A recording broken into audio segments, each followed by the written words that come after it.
Buenas tardes otra vez. Vamos a iniciar la lectura de la lección números 24 del libro La naturaleza del alma de Lucille Cederkrans. Lleva por título La relación entre el rayo del alma y el de la personalidad.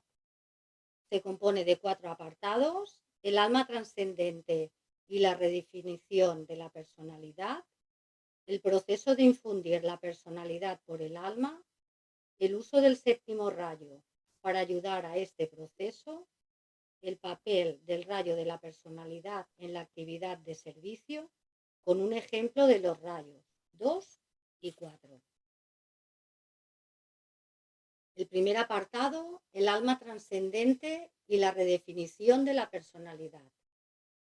En la lección 22 de esta serie de instrucciones se afirma: a medida que el discípulo probacionista se prepara conscientemente para la iniciación, 3 temas son de gran importancia para él en este punto y exigen su atención de manera casi simultánea.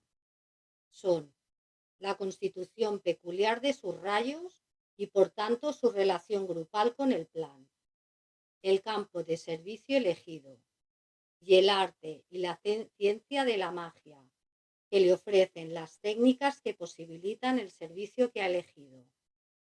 Como cada uno de estos temas es un vasto campo de conocimiento en sí mismo, los consideraremos consecutivamente, según el orden de su importancia para el probacionista, cubriéndolos todo lo posible dentro de un trabajo tan corto.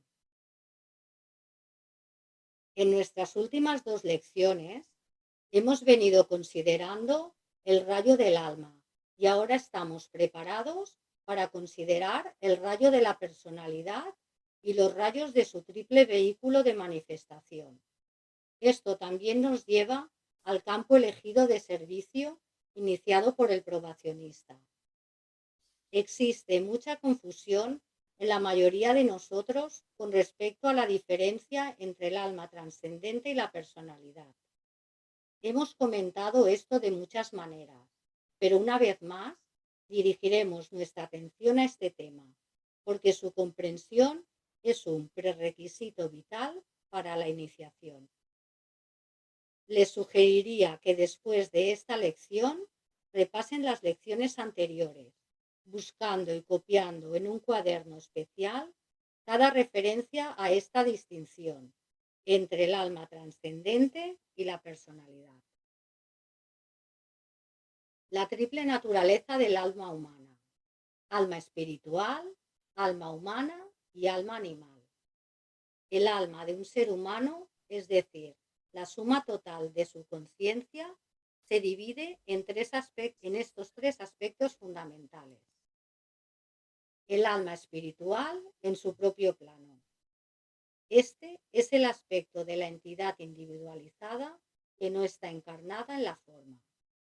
Su vida y asuntos se mantienen por encima del rango de frecuencias de la conciencia cerebral, hasta el momento en que la persona ha evolucionado lo suficiente. El alma espiritual en su propio plano se caracteriza por la supraconciencia. El alma espiritual relaciona al ser humano con Dios. El alma humana, en los 3 planos inferiores al suyo, mental inferior, emocional y etérico-físico, es el aspecto de la entidad individualizada que encarna y se identifica con la forma. Con el paso de las vidas se identifica con el alma espiritual y finalmente se fusiona con ella. La personalidad finalmente es absorbida por el alma espiritual y se convierte en un alma conscientemente encarnada. Así, el quinto reino o espiritual es traído a la tierra, el cielo es traído a la tierra, el alma humana relaciona al hombre con la humanidad. El alma animal. Este es ese aspecto de la entidad individualizada que reside bajo el umbral de la conciencia, todavía identificado con la naturaleza de la forma. produce nuestras reacciones instintivas, que hacen que la naturaleza animal inferior se exprese a través de los vehículos físico y emocional. Este aspecto ha de ser absorbido y transmutado por el alma humana y finalmente por el alma espiritual.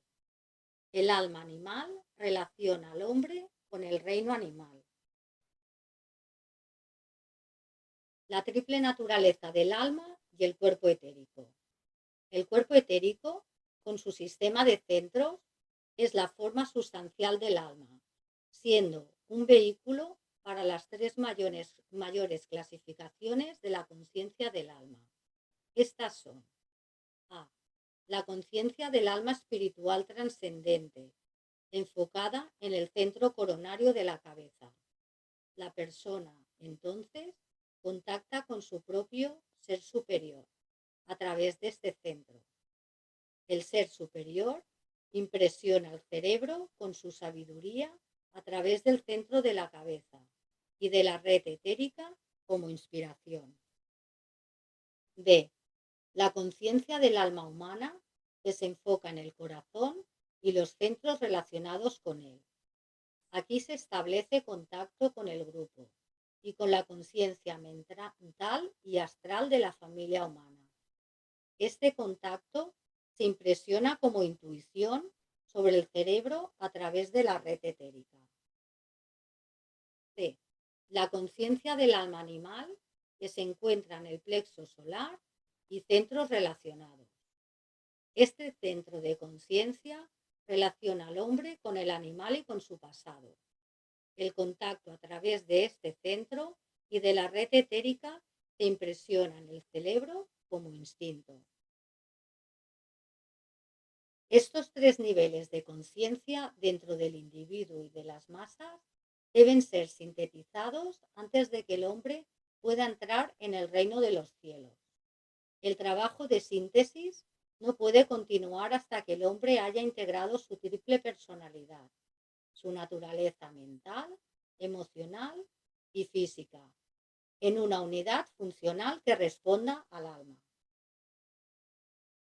Resumiendo, hemos definido el alma como el aspecto conciencia, y en lo que se refiere a la humanidad, le hemos dado tres clasificaciones, a saber: conciencia subhumana, que incluye la mineral, vegetal y animal; la conciencia humana, que es la personalidad; y la conciencia superhumana o espiritual, que es el alma trascendente. Entonces, tanto el alma espiritual trascendente como la personalidad son conciencia. La personalidad, es una extensión de la otra, del alma trascendente, y solo están separadas por el tiempo y el espacio o la forma. Segundo apartado, el proceso de infundir el alma. La personalidad, una parte del alma, está encarnada y aprisionada dentro de la naturaleza forma. El alma espiritual trascendente es ese aspecto de la conciencia que ha mantenido su identidad por encima de la frecuencia de la forma y por tanto está libre de sus limitaciones.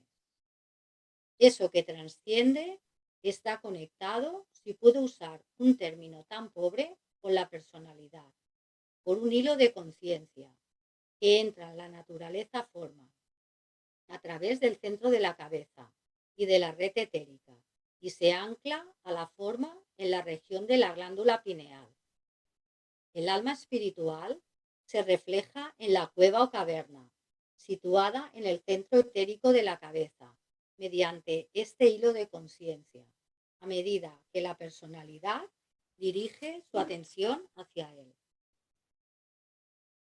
En otras palabras, cuando la conciencia encarnada, también conocida como personalidad, el yo pensante y consciente, empieza a aspirar al alma espiritual y dirige su atención hacia arriba mediante un alineamiento que usa el hilo de la conciencia, la interacción entre aquello que trasciende la forma y aquello que la habita crea un campo magnético de luz en la caverna situada en el centro de la cabeza. Entonces, la personalidad intenta situarse enfocando su conciencia sobre esa luz, y al hacerlo, el alma espiritual se refleja hacia abajo en dicha luz, donde ambas, alma y personalidad, se fusionan en la conciencia.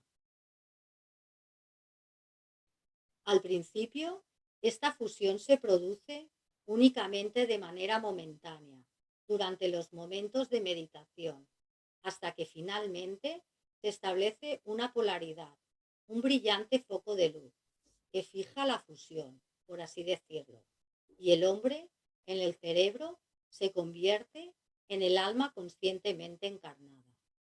La personalidad se ha liberado de sí misma de la forma, ya no está identificada con ella, y el alma espiritual no se mantiene en un estado trascendente. Ella se ha encarnado en la forma, que ya no es una prisión, sino que se ha convertido en un instrumento de servicio, un vehículo a través del cual el alma espiritual hace su aparición a la luz del día, tal como la conocemos en la Tierra. Es interesante indicar aquí que esta información será difundida con claridad creciente por la ciencia, así como por la religión y la filosofía durante la nueva era, en la que va a predominar el séptimo rayo de magia, de ley y orden divino. Tercer apartado. El uso del séptimo rayo para ayudar en este proceso. El séptimo rayo es, recordemos, el reflejo del espíritu en la materia. Por lo tanto, aquí está el gran ciclo de oportunidad que no solo hace que lo anterior pueda ser conseguido por todos los que están preparados, sino que también lo hace cognoscible, como conocimiento concreto para toda la humanidad. Esto llegará a ser conocido como parte del desarrollo evolutivo hacia el que avanza la humanidad. Será demostrado por aquellos que ahora están tomando la iniciación y como un hecho establecido de la naturaleza, y se convertirá en un objetivo o ideal fijado en las mentes de todos los seres humanos. El rayo integrador de la personalidad es ese subtono del rayo del alma con el que se ha identificado la conciencia encarnante. Es un subrayo del alma trascendente, y como es el rayo con el que funciona la conciencia en los tres mundos, es el más importante de los subrayos. Este rayo indica el campo de servicio específico para el que la persona está mejor equipada en esta encarnación. Cuarto apartado, el papel del rayo de la personalidad en la actividad de servicio, con un ejemplo de rayo 2 y 4. Por ejemplo, consideraremos el caso hipotético de un alma de segundo rayo, amor-sabiduría, con una personalidad de cuarto rayo, armonía a través del conflicto, cuyo estatus evolutivo es el de discípulo o discípula probacionista. El alma de segundo rayo relaciona este discípulo o discípula generalmente con el campo de la enseñanza. La personalidad de cuarto rayo le lleva a servir específicamente en uno de estos tres campos: la cultura, las relaciones internacionales, incluyendo paz y guerra, o los estándares y costumbres sociales. Ver lección 22. Digamos que ha elegido el campo de la cultura debido a su entrenamiento del pasado. Él o ella es, en primer lugar, un profesor o profesora de sabiduría. Entonces, se esforzará por llevar a la cultura, los conocimientos, creencias y valores, artes, leyes y educación, esas nuevas ideas e ideales que la conviertan en un instrumento por medio del cual pueda manifestarse el plan divino. Sin duda, él o la probacionista entrará en el campo de la enseñanza, convirtiéndose gradualmente en un experto profesor de arte inspirado. Puede confinar su actividad al actual sistema educativo, tratando de adaptarlo al plan desde dentro, o puede servir en una de las escuelas ocultas, o funcionar independientemente en un intento de establecer su profesión como tal en el mundo de los asuntos humanos. En cualquiera de estos casos, él tratará de armonizar y equilibrar en el campo de la cultura el poder del materialismo con el poder de la luz. Así, él trabaja el rayo de su alma a la frecuencia de la armonía, a fin de equilibrar los pares de opuestos dentro del campo del servicio elegido. Independientemente de su situación en la vida, de su rutina diaria o de sus aparentes necesidades kármicas, él no se encontrará a sí mismo, ni tomará la iniciación, hasta que, a través de una actividad planificada, inicie ese servicio para el que está mejor equipado y ha sido largamente entrenado por su alma trascendente. Hay una interpretación errónea que es común en estas mentes de muchos aspirantes y probacionistas en el mundo de hoy sobre el inicio de una actividad de servicio. Demasiados tienden a creer que su karma de servicio reside en cualquier campo en el que se encuentren. Ojalá fuera así. No olviden que iniciar una actividad planificada precipitará su karma de servicio, lo que forma parte de la mayor iniciación que el probacionista está tomando. No olvide también que en el mundo actual la mayoría de probacionistas se encuentran en trabajos que no son del todo de su agrado. Simplemente los desarrollan por la necesidad de cuidar de sí mismos y de sus familias. Esta necesidad es una necesidad kármica relacionada con la naturaleza de la personalidad y debe ser satisfecha. No obstante, no solo debe ser satisfecha por el probacionista, sino que debe ser resuelta de manera que no entre en conflicto con su karma de servicio. Si esto parece contradictorio con otras enseñanzas que le han sido proyectadas, por favor, reserve su juicio hasta que se le haya clarificado debidamente, ya que entraremos en ello más específicamente en la próxima lección. Entre tanto, basta decir que este problema, que forma parte del problema mundial, también es parte de las pruebas iniciáticas, y a medida que el probacionista vaya resolviendo en este día y era, quedará resuelto para toda la humanidad. Él o la probacionista de cualquier edad se confronta con este problema mundial y a medida que llega a su solución, eleva a toda la humanidad a un nivel superior de vida, ayudando así al grupo mundial de probacionistas con un karma de servicio grupal.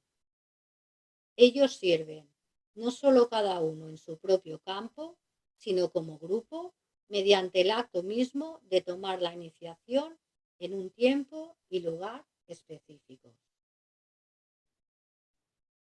Finalmente, recordaros que los que no os hayáis descargado todavía el libro de la naturaleza del alma, aquí tenéis el link para poder hacerlo. También aconsejamos el estudio previo de la lección antes de cada clase. Finalmente, daros las gracias a todos vosotros por vuestra asistencia y a todas las personas que nos ayudan a hacer esta clase, que es fruto de un trabajo grupal.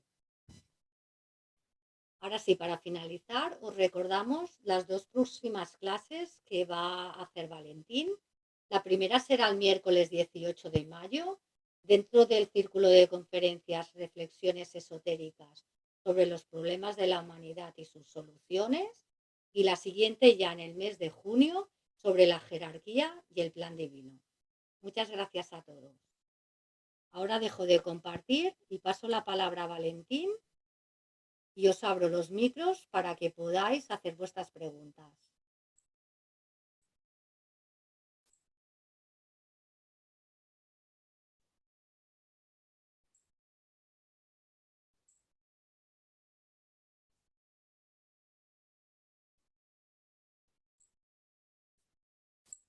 Vale, pues ya tenéis activados los micros. Quien prefiera puede escribir la pregunta en el chat y yo se la digo a Valentín.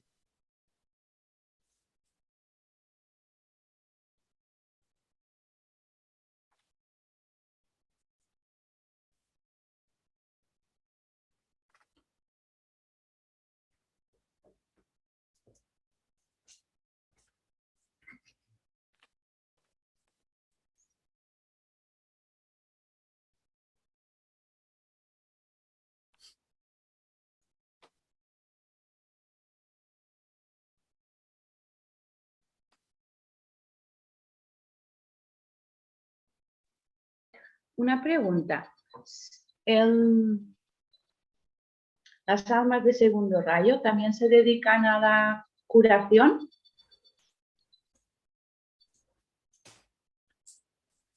En general, las personas que se dedican a la curación, en general, suelen ser almas de segundo rayo o tienen personalidades, tienen rayo de personalidad segundo. Una de las características del segundo rayo, además de la enseñanza, es la curación. Los dos máximos exponentes o referentes que tenemos de la energía del segundo rayo en la jerarquía han sido Buda, Gautama Buda y el Cristo Maitreya. Maitreya representa ese lado del segundo rayo que es el aspecto de sanación, y el Buda pues representa ese aspecto de la enseñanza, de la sabiduría. Los dos transmiten la sabiduría y los dos también al mismo tiempo curan, sanan, pero cada uno tiene como ese aspecto más específico, ¿no?, del segundo rayo. Por eso las personas o los grupos que se dedican a la sanación espiritual, tal como lo entendemos que se debe practicar según los libros de Alice Bailey o según Kumar, son en general almas de segundo rayo o tienen a veces personalidades del segundo rayo.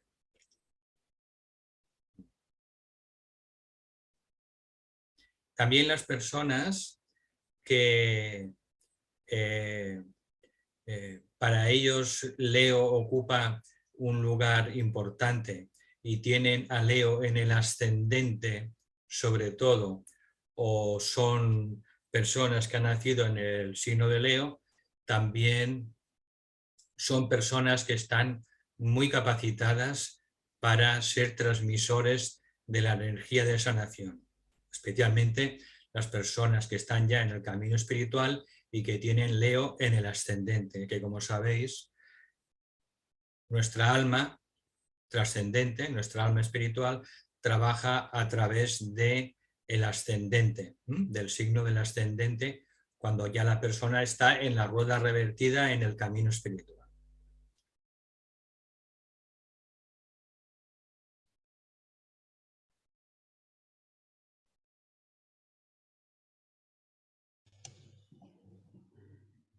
Supongo que ya estás. ¿Puedo hacer una pregunta? Sí, Eva.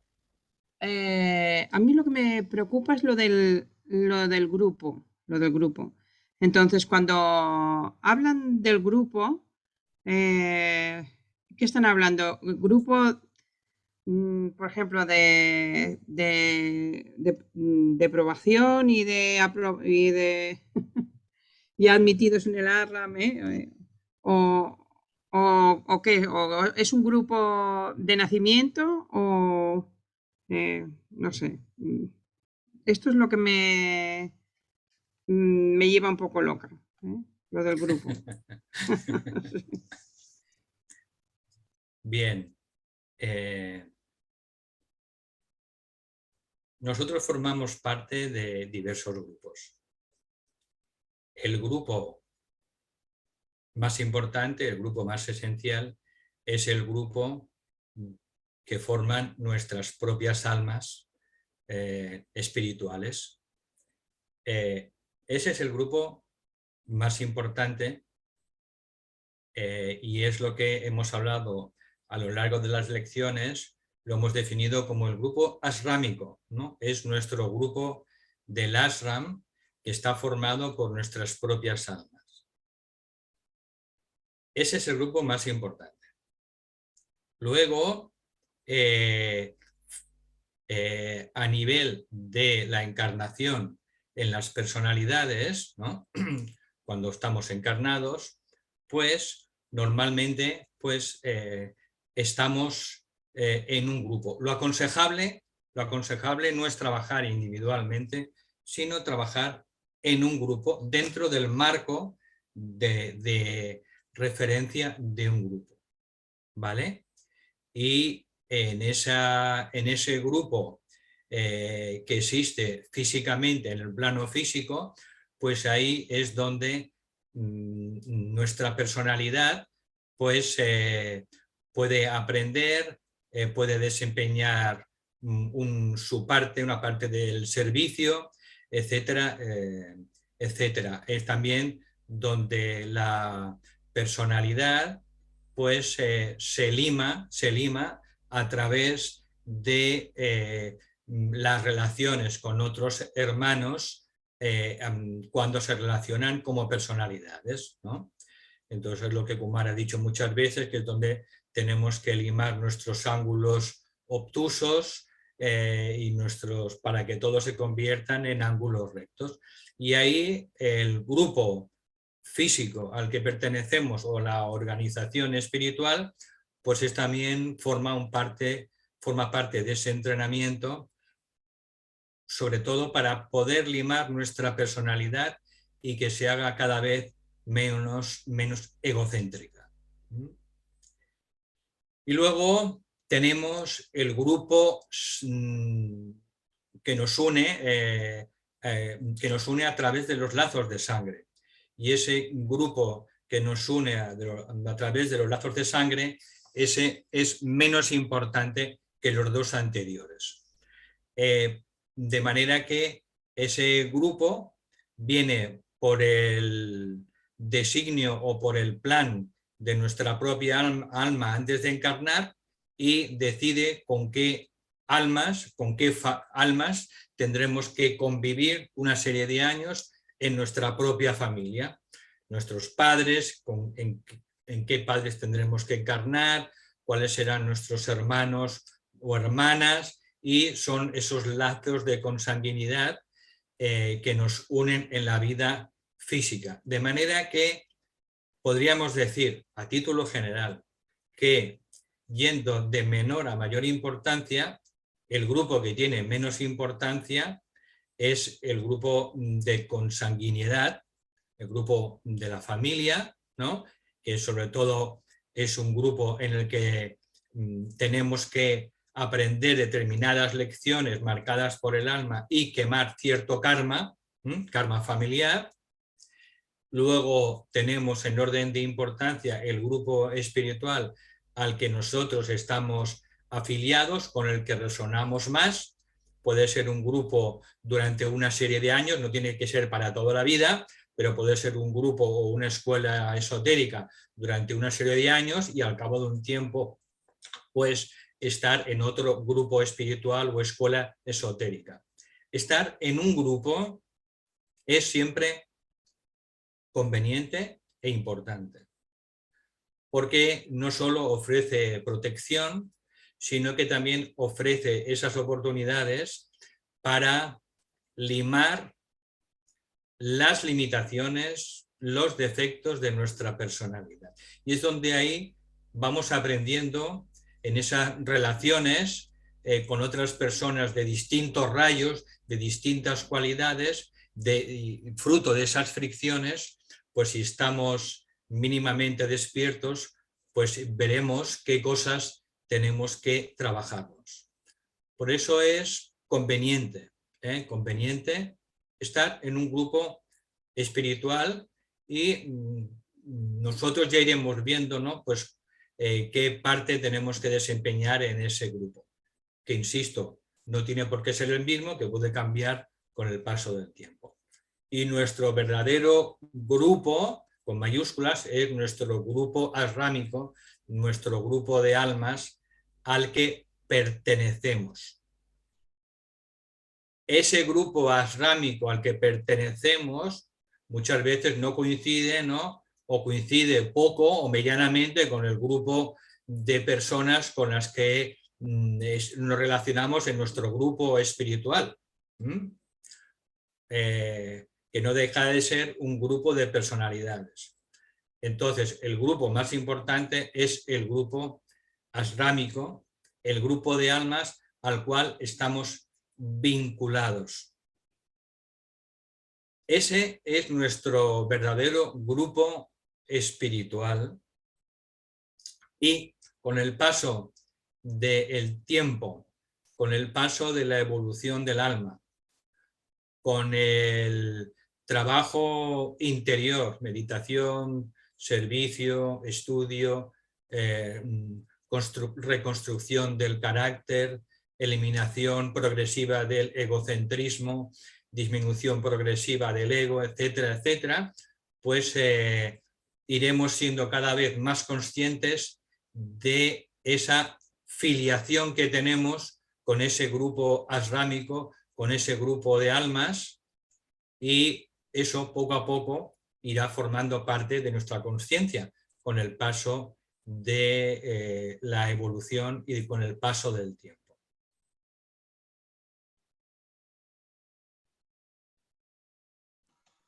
Gracias. Entonces, si te llega servicio, ¿cómo sabes si es asrámico o no? Lo supones, ¿no? Lo supones, pero... Bueno, si por ejemplo está relacionada con el rayo 2 y es de sanación o de formación, lo intuyes que debe de ser así, ¿no? Sí, se dice siempre que en el discipulado el probacionista sirve y ayuda en la oscuridad. No sabe, generalmente, sobre todo en todas las etapas iniciales, no sabe de dónde viene ese servicio. Lo que sí tiene claro es que cuando la vida nos pone delante de nuestras narices una necesidad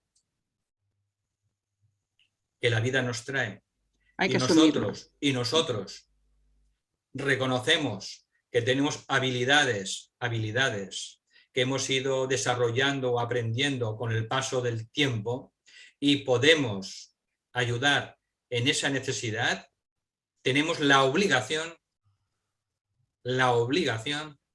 de atender a esa necesidad a través de un servicio lo mejor que podamos. Y eso, pues bueno, forma parte de lo que Rosa ha dicho, forma parte de nuestro karma del servicio. De esto no se habla demasiado dentro de las enseñanzas esotéricas, pero el maestro Saint Germain en este curso sobre la naturaleza del alma habla de que una vez que él o la probacionista ha dado ese paso de compromiso con el plan divino y empieza a iniciar por sí misma o por sí mismo actividades de servicio, primero pequeñas y luego van en aumento, pues empieza entonces a invocar ese karma de servicio que tiene relación evidentemente con su propia alma. Entonces, cuando uno, a través de esa planificación autoiniciada a ciertas actividades de servicio, empieza a expresarse en su vida ese karma de servicio, pues además de ese servicio, también empieza a tener ciertas dificultades. Porque hablamos de karma de servicio.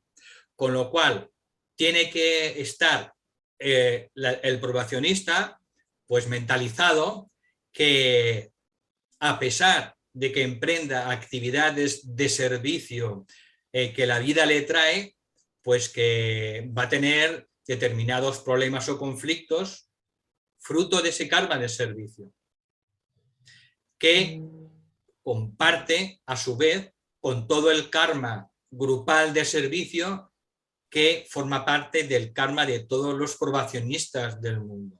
Nosotros no somos seres aislados y nuestro pequeño karma de servicio forma parte del gran karma de servicio grupal que están llevando a cabo millones de seres humanos que están en el sendero probatorio. Por tanto, cualquier necesidad que llegue a nuestra vida y se ponga delante de nuestras narices, si tenemos las habilidades requeridas para dar satisfacción a ese servicio, a esa necesidad, porque ojo, que no todo lo que nos llega en la vida, pues tenemos que atenderlo como una necesidad, no podemos satisfacer los deseos de las personas, por eso lo importante es conocer siempre el corazón de cada persona. Y esto Kumar lo dice muchas veces, no prestemos oído a las palabras, sino al corazón de cada persona e intentemos ayudar desde ese nivel de conciencia. Entonces, por eso es importante irnos equipando a lo largo de la vida, pues aprendiendo, desarrollando, teniendo herramientas, estudiando, meditando, pues evidentemente pues para tenerlas, cuantas más habilidades tengamos, mejor, para ser más útiles. Y eso es lo que te puedo decir.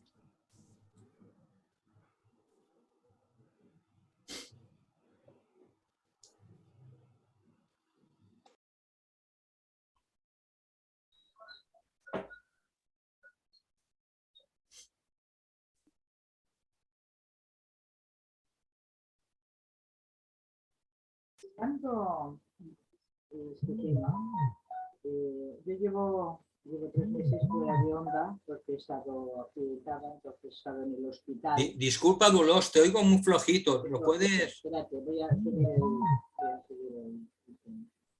No sé si soy yo o... No, espera, a lo mejor tenía el micro Sí, fuera. mejor. He estado 3 meses hospitalizada, entonces he estado fuera de onda, si dijéramos, antes me conectaba, pero en el hospital siempre no podía oírlo.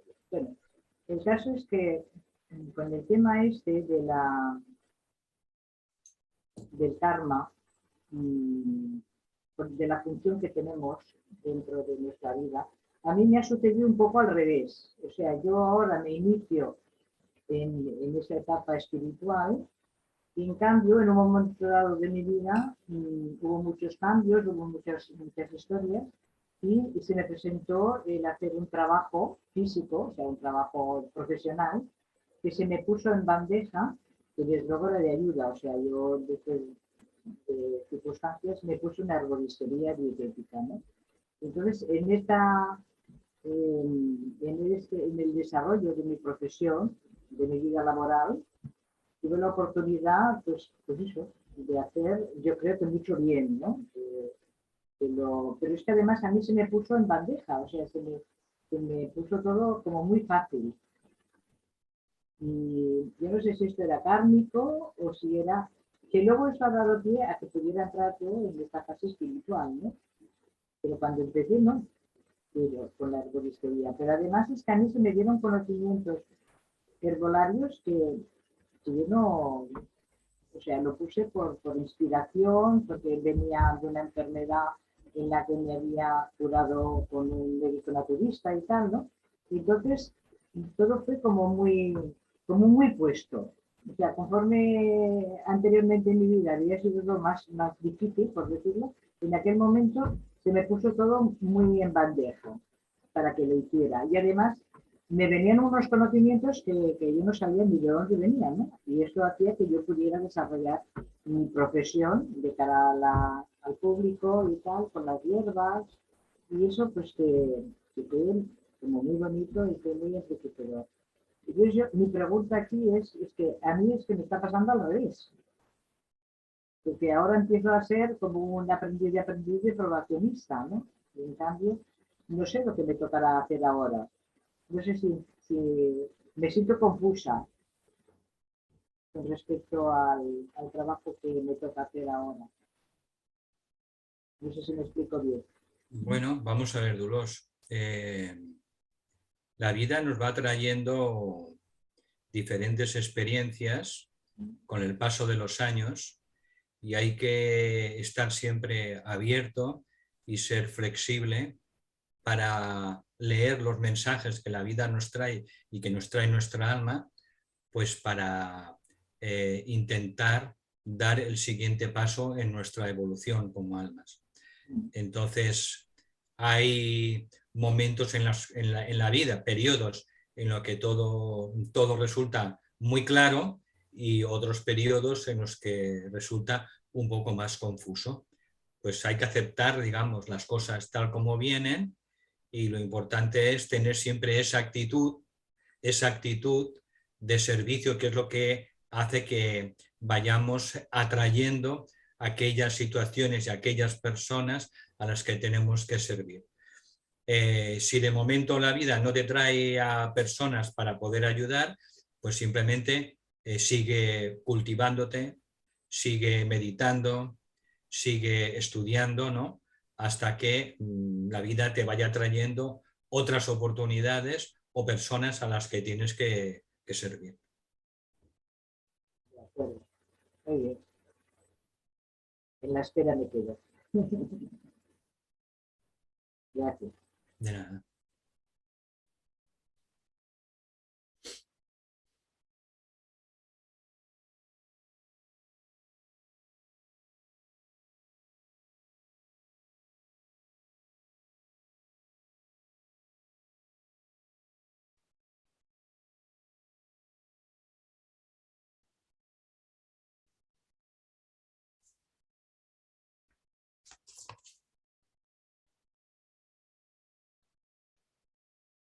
En esta lección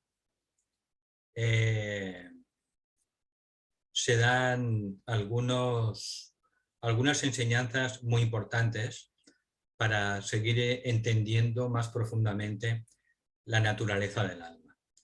Y es lo que tiene que ver con el paso, una vez que estamos en el sendero de probación, el punto en el que sentimos que tenemos que dar un paso comprometido y tenemos que iniciar una actividad de servicio. Tenemos que planificar una actividad de servicio. Además de dar respuesta a aquellas necesidades que la vida nos va poniendo, necesidades primero en nuestra propia familia, atendiendo a nuestros padres, a nuestra esposa o cónyuge, a nuestros hijos, ¿no? Atendiendo, digamos, ese servicio en la propia familia, pues tenemos que, llegado a un punto en el sendero de probación, que iniciar una actividad de servicio específica, y esa actividad específica que vamos a iniciar pues tiene que ver con, sobre todo, con el rayo de la personalidad, a través del cual se va a expresar el rayo de nuestra alma. Y a medida que iniciemos esa actividad de servicio, esto nos va a atraer ese karma de servicio del que hemos hablado, en el que tendremos circunstancias favorables y también tendremos circunstancias difíciles, incluso dentro de nuestro propio grupo. ¿Por qué? Porque es un karma de servicio. Entonces, en ese karma de servicio, pues vamos quemando también nuestro propio karma acumulado de muchas vidas pasadas. Entonces, la única manera de limpiar y quemar nuestro karma acumulado, tal como dice el maestro Sibibi, es a través del servicio, de ese karma del servicio. Y esto supone, pues muchas veces cuando realizamos proyectos de servicio, pues que tengamos dificultades no solo de la sociedad, sino incluso dentro de nuestro propio grupo, no el grupo arrámico, sino el propio grupo al que estamos asociados. Eso forma parte del entrenamiento y hay que asumirlo. Hay que asumirlo, que lo que hacemos en la vida no le gusta siempre a todo el mundo, no todo el mundo va a quedar contento porque todos tenemos diferente composición de rayos y nosotros pues tenemos que asumir que también tendremos dificultades dentro de nuestras propias relaciones grupales en nuestro propio grupo. Eso forma parte del entrenamiento y hay que asumirlo como parte de ese karma acumulado que tenemos que ir liberando para ir dando los pasos posteriores dentro del discipulado. Lo digo porque hay personas que se piensan, ¿no?, que cuando uno empieza a asumir actividades de servicio, pues que todo es maravilloso y que todos son flos y violas y que todo, pues a veces no, muchas veces no. Muchas veces no. Y eso a todas las personas que ocupan cargos de responsabilidad, ¿no?, o en proyectos de servicio, pues lo han vivido y lo viven. Pero hay que tomarlo como ese karma de servicio que nos va ayudando a liberarnos de todo ese karma acumulado, sin el cual muchas veces no es posible adelantar dentro del discipulado.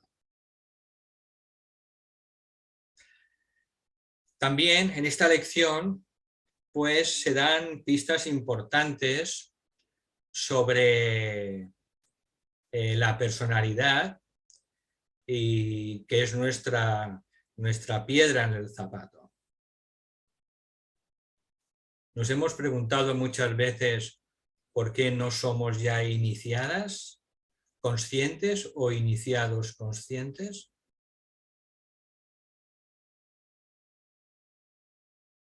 ¿Qué es lo que dificulta que seamos iniciadas o iniciados conscientes ya? Pues simplemente nuestra personalidad, nuestro ego, nuestro egocentrismo.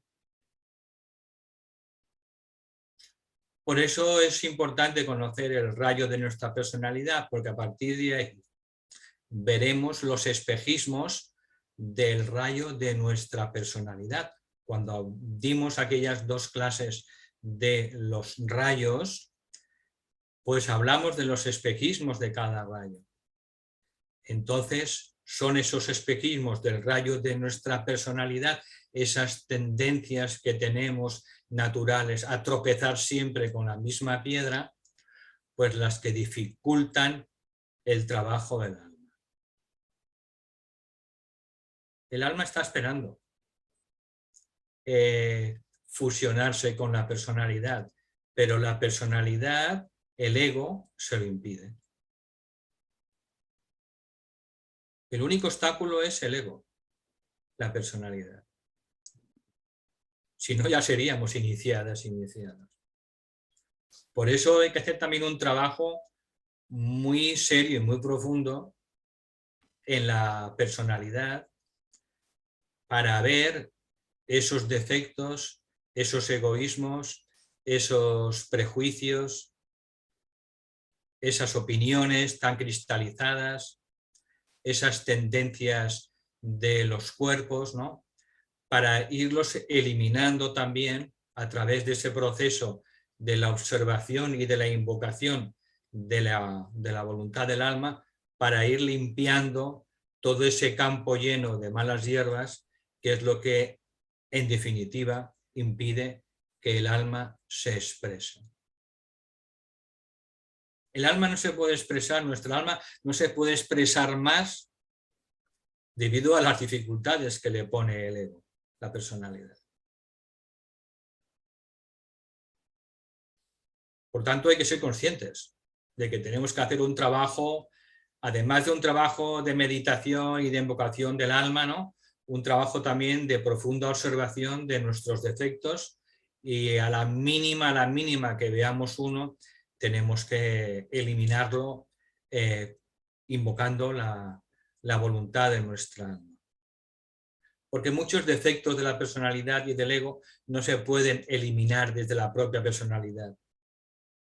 Tenemos que invocar a un poder superior, que es el poder de nuestra propia alma. Por eso el maestro tibetano y todos los maestros dicen que tenemos que rendirnos a nuestra alma. Tenemos que arrodillarnos a nuestra alma para invocarla en la vida diaria y que sea ella la que limpie los establos malolientes de la personalidad, que es el trabajo de Acuario. Es el trabajo de Acuario, limpiar los establos malolientes del rey Augías. Ese es el trabajo de Acuario. Entonces, bueno, de vez en cuando reflexionemos por qué no estamos más adelante en el camino espiritual. Está claro que no estamos más adelante porque hay algunas causas. Y sobre todo las causas residen en el egocentrismo y en la incapacidad todavía de amar de una manera incondicional. En general, nuestros problemas son problemas de falta de amor. Todavía, debido a nuestra personalidad, somos incapaces muchas veces de amar incondicionalmente a las personas. A pesar de su apariencia, a pesar de sus defectos, a pesar de lo que sea. Por eso el amor incondicional, el amor sin condiciones, es un requisito esencial, continuo, diario, las 24 horas, para poder permitir que el alma tome el control definitivo de nuestra personalidad.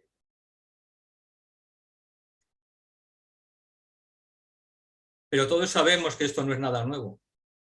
Esto ya lo sabemos desde hace muchos años. Hemos leído miles y miles de veces. Ama a Dios sobre todas las cosas y al prójimo como a ti mismo. Sin prejuicios, sin limitaciones. Sabemos las cosas que tenemos que hacer, pero evidentemente en la personalidad el ego pone muchos obstáculos.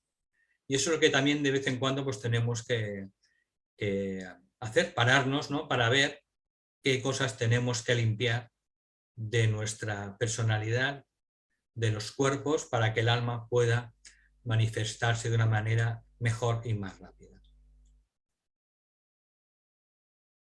Luis, ¿querías hacer una pregunta? Adelante. Sí, si hay tiempo. Sí, tanto. Sí, como hoy llevamos un horario raro. Hay tiempo, sí. En la generación de mérito y la eliminación de karma, ¿cómo está la cotización entre dar y darse?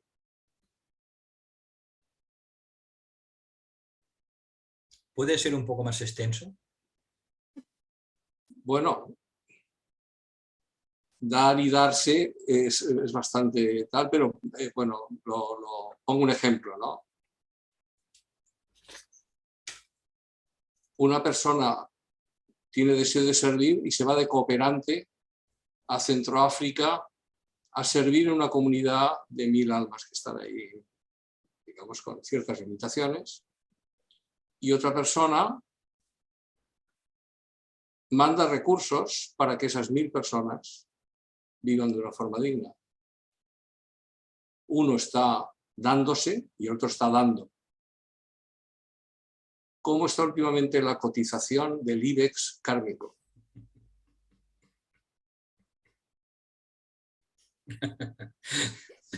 Me gusta cuando te ríes, porque no sé si me vas a contestar o no.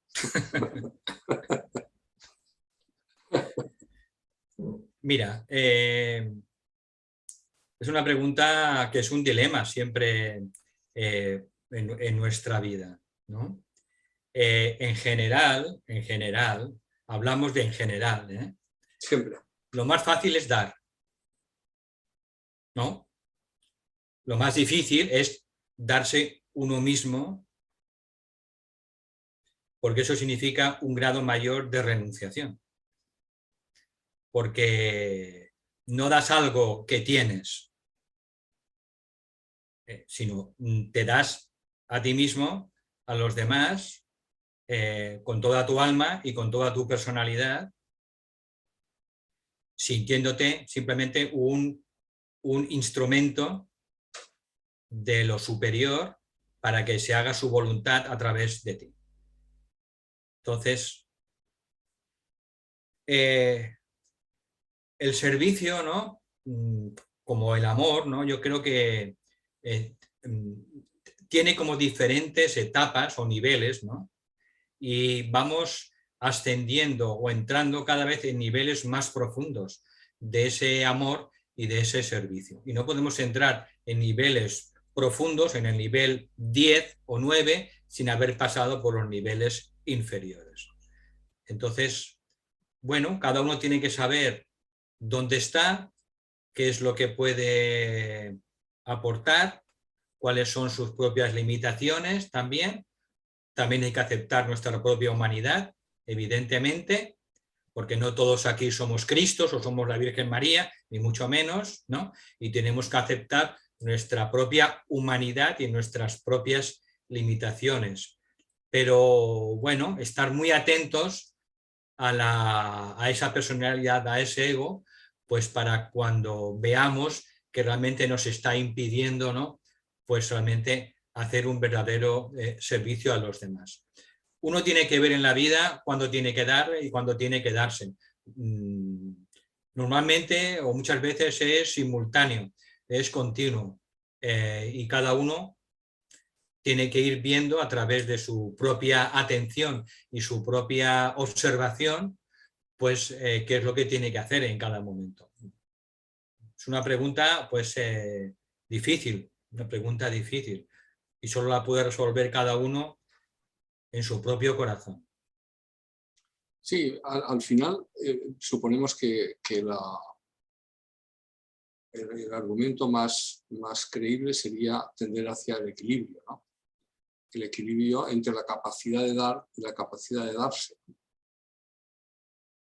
Pero es que hay veces que son reflexiones interesantes, porque cuando oyes a Kumar, por ejemplo, decir que los servicios de buena voluntad tienen que tener como vocación la mayor ayuda, el mayor servicio a la mayor cantidad de personas, ¿no? Y ahí se plantea un conflicto. Es decir, si tú quieres ayudar a una comunidad aportando recursos, en ese momento estamos solo dando, ¿no? Pues es mejor, desde esa perspectiva de número de personas y número de sufrimiento, ayudar a gente en el sudeste asiático que hacerlo en Estados Unidos.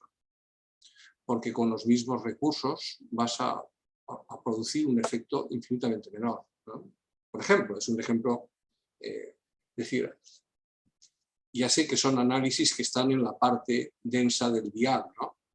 Desde la parte sutil del dial, evidentemente, darse parece que tenga una connotación de entrega mayor dentro de lo que sería el concepto de amor incondicional. Pero hay veces que se plantean en la vida situaciones de este rango, y por eso quería conocer vuestra opinión, ¿no? No solo la tuya, sino de todos los compañeros y compañeras que nos acompañan, ¿no? Porque es una cuestión que tiene su punto, ¿no? Tiene su punto. Hay personas que les es más fácil dar que darse, y otras que les es más fácil darse que dar. Y eso lo estamos viendo todos los días en nuestros grupos, ¿no? No en los grupos asrámicos, sino en los grupos, digamos, locales, ¿no? Lo queramos llamar, ¿no? Claro, cuando piensas en esas historias, pues te planteas cómo debería ser eso, ¿no? qué forma de vencer a la personalidad es cuando tú tienes más resistencia a darte que a dar, tendrías que trabajar sobre el darte. Y al revés, ¿no? Cuando tienes mucha facilidad para darte, pero cuando te piden 5 euros sales corriendo, pues habría que trabajar ese aspecto, ¿no? Es decir, ese es el matiz que yo quería plantear para oír vuestro. Por eso te he dicho antes que lo más importante en el discipulado es estar muy atento también a esas reacciones del ego, de la personalidad, ¿no? Sí. Pues para intentar que no gobiernen nuestra vida. Y entonces pues hay que estar muy atento a esos pensamientos, a esas emociones o deseos y a esas palabras también. Sí, sí. Por eso nuestro mayor reto es la personalidad. Es nuestro mayor reto.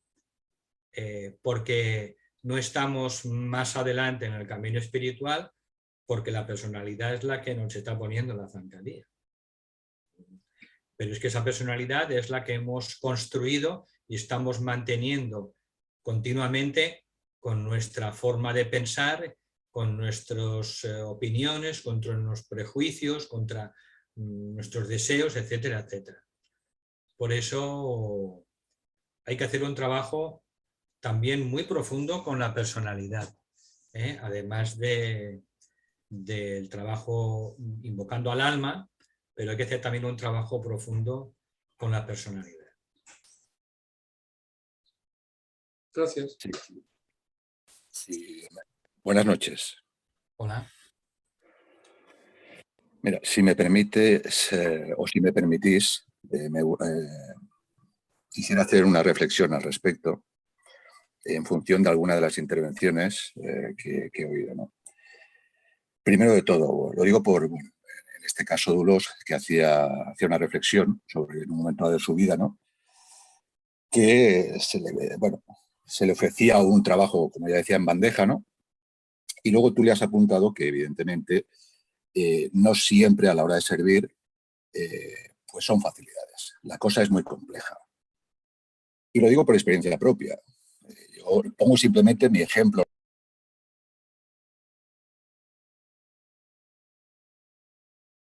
Norberto, no te oímos. Abre el micro, por favor.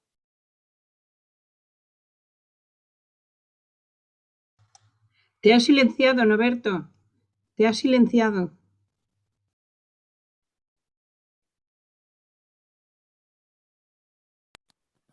Ahora. ¿Que se va? Sí. Ahora te oímos. Ahora te oímos. Sí, espérate que se ha ido la imagen. Joder.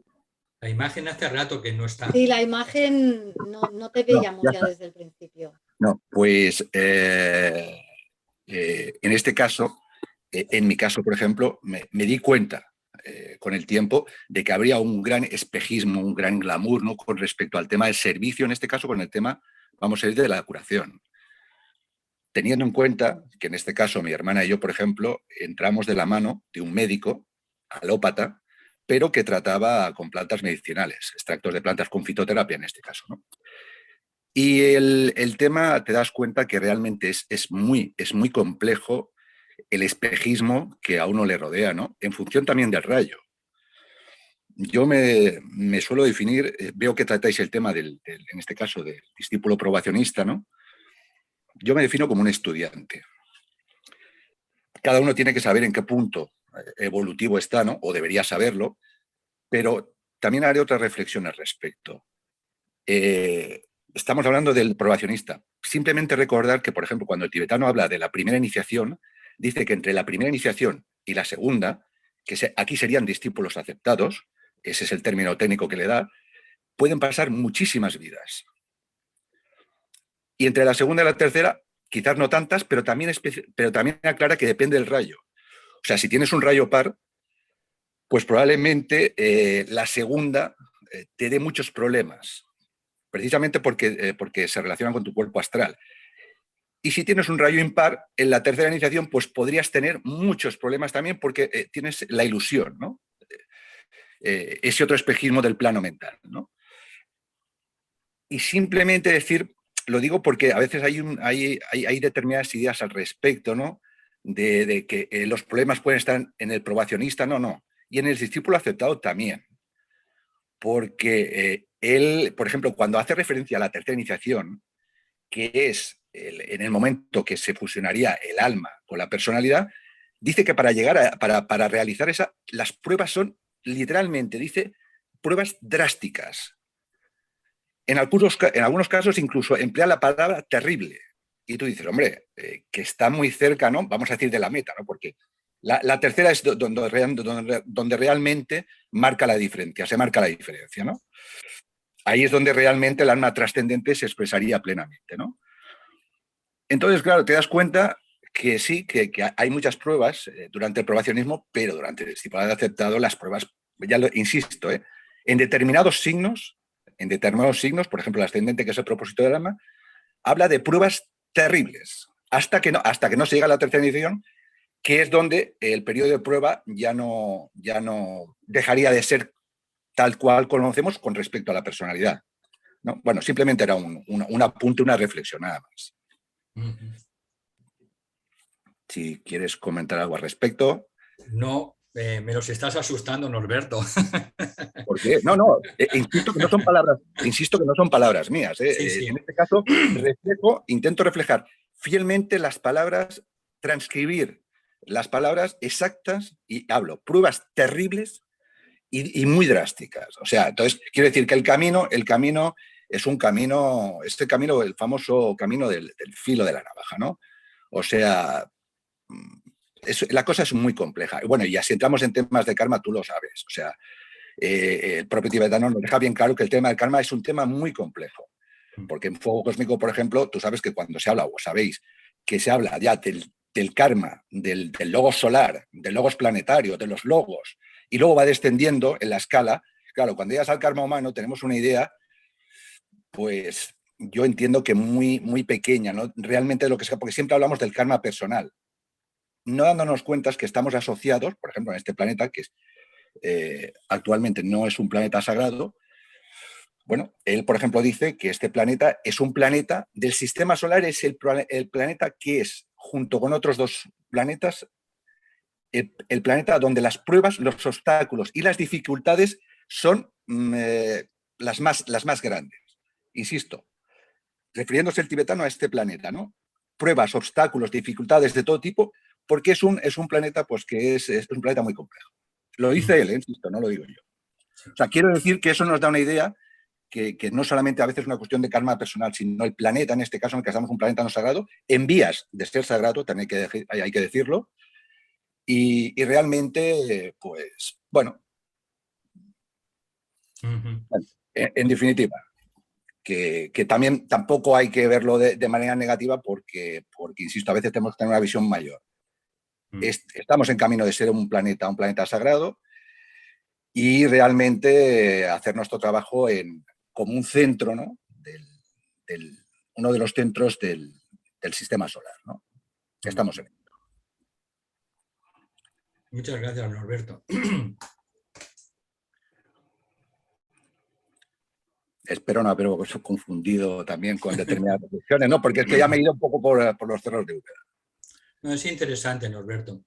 Lo que ocurre es que también hay que tener siempre, cuando estudiamos los libros del tibetano, hay que tener siempre una perspectiva. Estos libros fueron escritos, el último libro se escribió hace 77 años.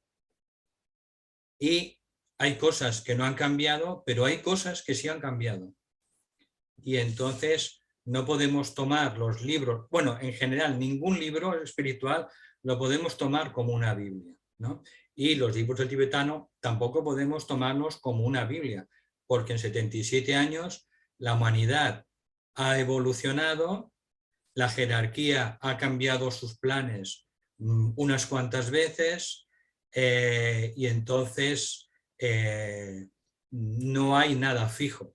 Por tanto, siempre que leamos cosas del tibetano, esa es mi opinión, hay que tener en cuenta la relatividad del tiempo, ¿vale?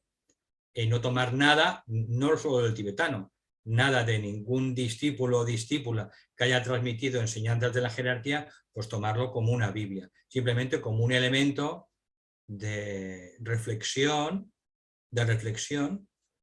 y de, bueno, de un jalón en ese mapa que nos están dando los maestros para seguir adelante. Pero han cambiado muchos desde 1945 hasta ahora.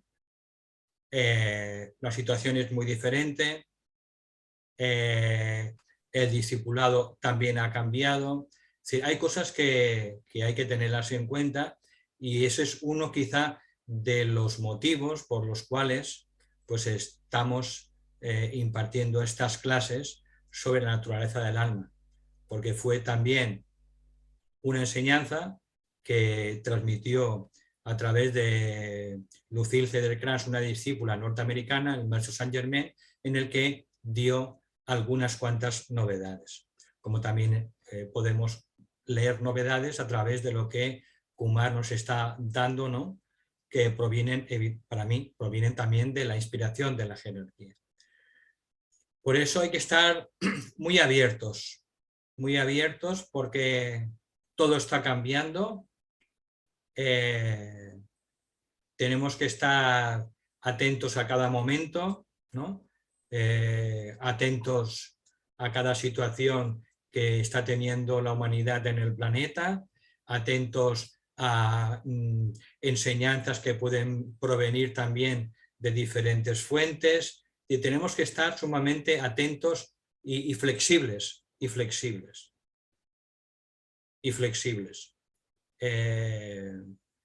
Sabéis, ¿no?, que desde 1975 Shambhala está emitiendo un impacto a la humanidad cada 25 años sin pasar por la jerarquía. Shambhala decidió que su impacto brutal de energía hacia la humanidad podía pasar sin intermediación de la jerarquía que lo aminoraba. Y eso lo hizo en 1975, lo hizo en el año 2000 y lo hará en el 2025. Con lo cual, en el 2025 tendremos un impacto directo de Shambhala que va a originar cambios evolutivos profundísimos. Pero como tema también pues, anecdótico, la jerarquía tiene un cónclave centenario en el que se reúne el concilio de Shambhala con los grandes maestros de Shambhala y también de la jerarquía, y se realiza este concilio de Shambhala cada siglo. Y el anterior se produjo en 1925, con lo cual este siguiente se producirá en el 2025. Con lo cual tenemos energías nuevas, poderosas, que van a traer cambios importantes en la evolución de la consciencia humana, de los reinos de la naturaleza y del propio planeta. Entonces tenemos que estar abiertos a las energías que nos están viniendo, a las ideas que van fluyendo, a las enseñanzas que podemos ir encontrando en muchas partes, ¿no? Y ese término quizá creo que es una de las cualidades que se exige en el nuevo discipulado. Esa flexibilidad, esa ductilidad ante tantos acontecimientos y energías novedosas, que es lo que nos está trayendo la nueva era, la era de Acuario y el séptimo rayo. Dejo aquí simplemente esa reflexión.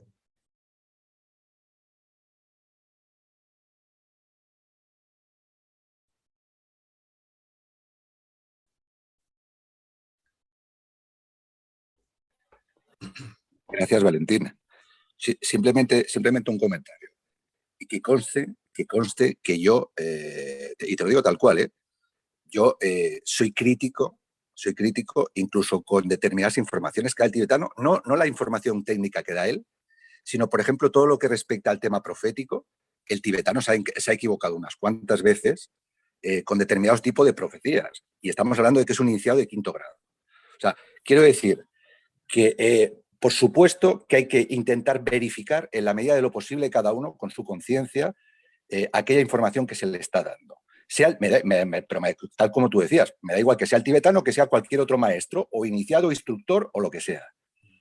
Entonces, quiero decir que uno tiene que pensar por sí mismo, aun a riesgo de equivocarse. Pero insisto, él por ejemplo, hace determinadas profecías para el siglo pasado, ¿no? Y se equivocó. Con lo cual, ¿qué quiere decir? Él mismo lo dice, la humanidad tiene la última palabra. Esas son sus palabras. O sea, y es evidente, y estoy totalmente de acuerdo contigo, en que el escenario ha cambiado de tal manera que es evidente, bueno, tú lo sabes también, de hecho él dice que a partir del siglo XXI aparecerá un nuevo iniciado donde dará un nuevo tipo de enseñanzas que estarán correlacionadas con estas que dio él. O sea, ¿qué quiere decir? Que evidentemente se actualizará todas estas enseñanzas. Y totalmente de acuerdo contigo. O sea, hay que tener una visión y hay que reconocer que los que tienen la visión interna saben realmente cuáles son las causas que están operando. Los que no la tenemos, pues evidentemente estamos limitados. Y hablo por mí mismo, pero es cierto que se están dando están llegando una serie de energías extraplanetarias y extrasistema solar que probablemente, pues bueno, estén acelerando el curso de los acontecimientos, ¿no? Aparentemente es verdad que estamos en un caos, pero por eso insistía, y esto es una frase que dijo él, y que yo ahí sí que estoy totalmente de acuerdo, aunque no se cumpliera, que dijo, si la humanidad hace su trabajo, a finales del siglo pasado, el planeta a niveles internos ya es sagrado. A niveles internos falta la precipitación. Evidentemente él sabe perfectamente lo que dice. Y dijo que si la humanidad hacía su trabajo, podía serlo ya a finales del siglo pasado, precipitarlo a la Tierra. Es evidente que no ha pasado, pero que no haya pasado no quiere decir que no vaya a pasar. Estamos hablando de, como tú bien decías, de que nos acercamos al centenario, a esa asamblea centenaria, a ese conclave centenario, que es importantísimo. Hay otros conclaves que también son muy importantes y que pasan desapercibidos. Por ejemplo, él dice que en 1901 y luego en 1952 hay un conclave de los maestros que llevan a cabo la 6ª iniciación, la de la decisión. Y a petición de Sanat Kumara, esos maestros no pasan a esos, vamos a decir, a esos caminos cósmicos, ¿no? A esos 7 senderos cósmicos, para hacer un trabajo aquí en la Tierra para ayudar al Logos planetario, y que evidentemente por eso el tema es muy complejo, porque el último de esos conclaves fue precisamente en el año 2001. Y acordémonos qué pasó en el año 2001. Los famosos atentados a las Torres Gemelas. Probablemente ellos ya lo sabían. O sea, quiero decir que hay que tener una visión también es verdad que se habla de esa asamblea centenaria, que es muy importante, pero hay otros conclaves, insisto, si uno hace los cálculos verá que en el 2001, el último fue en el año, creo recordar, 1952, y el siguiente sería en el 2001, porque son conclaves donde maestros de 6ª iniciación toman una decisión que no solamente les lleva a esos senderos cósmicos, a esos 7 senderos, en este caso, insisto, a petición de Sanat Kumara, se quedan aquí. ¿Para qué? Para finalmente que este planeta pues, pueda ser un planeta sagrado. Por eso digo que es verdad lo que tú has dicho, el tema es muy amplio, te lleva a mucha reflexión y aparentemente es verdad que la situación es muy compleja, muy difícil, pero es cierto que los acontecimientos se están acelerando y que tenemos que estar abiertos a todo, absolutamente a todo. Y desde luego pensar en plan positivo, no en plan negativo, porque tú sabes que cuando oímos hablar del nuevo orden, solo se habla de un nuevo orden mundial y no se habla del nuevo orden mundial del que habla el tibetano. Normalmente siempre es el otro, ¿sabes? Y evidentemente el nuevo orden mundial, en sentido evolutivo, que es el del que no se suele hablar, está ahí. Está muy presente y, bueno, en fin, que no voy a añadir nada más, que tienen que participar otros participantes y me estoy arrogando una explicación que tampoco tiene mayor trascendencia en estos momentos. Gracias por tu aclaración y gracias por las aportaciones. Gracias a ti. Por cierto, hay 2 personas que están haciendo unas recopilaciones desde hace ya meses y una de esas recopilaciones es sobre el nuevo orden mundial, tal como la jerarquía lo describe en los libros del tibetano.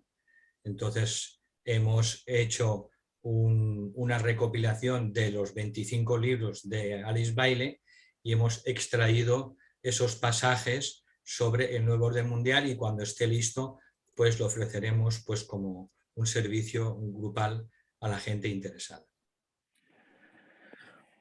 Muchas gracias.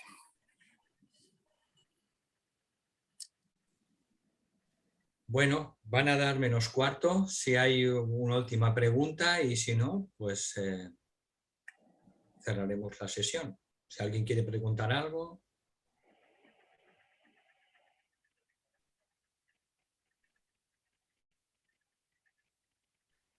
Bueno, pues lo dejamos aquí. Muchísimas gracias también a Rosa por la excelente explicación, y a todas vosotras y todos vosotros, y ha sido un placer como siempre. Mi más sentido agradecimiento a todas vosotras y a todos vosotros. Gracias.